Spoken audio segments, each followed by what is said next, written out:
ব্যারাকপুর রাষ্ট্রগুরু সুরেন্দ্রনাথ কলেজের বসন্ত উৎসবে উপস্থিত পার্থ ভৌমিক।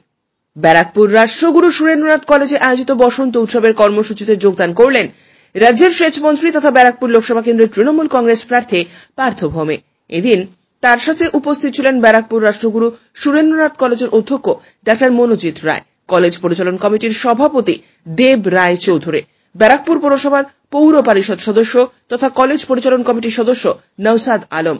সংবাদ মাধ্যমের মুখোমুখি হয়ে রাজ্যের সেচ মন্ত্রী তথা ব্যারাকপুর লোকসভার তৃণমূল কংগ্রেস প্রার্থী পার্থ ভৌমিক বলেন, রং যেন মোর মর্মে লাগে, আমার সকল কর্মে লাগে, সন্ধ্যা দ্বীপে রাগায় লাগে, রাতের বেলায় জাগায় লাগে, রাঙিয়ে দিয়ে যাও যাও যাও গো এবার যাওয়ার আগে।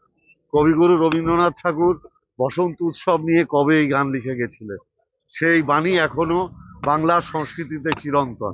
আমি বাংলার সমস্ত অগণিত ছাত্রছাত্রীদের মাঝখানে এই বার্তা পৌঁছে দিয়ে গেলাম। বাংলার মুখ্যমন্ত্রী মমতা ব্যানার্জি বলেন, ধর্ম যার যার নিজের, উৎসব সবার।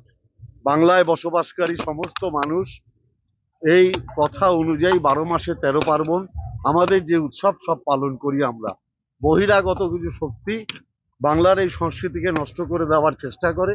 ছাত্র সমাজ একসঙ্গে থেকে মমতা ব্যানার্জির সাথে সুর মিলিয়ে বলবে, বাংলার সংস্কৃতি কেউ নষ্ট করতে পারবে না। ব্যারাকপুর থেকে সৈকত গাঙ্গুলির প্রতিবেদন, চ্যানেল 24/7।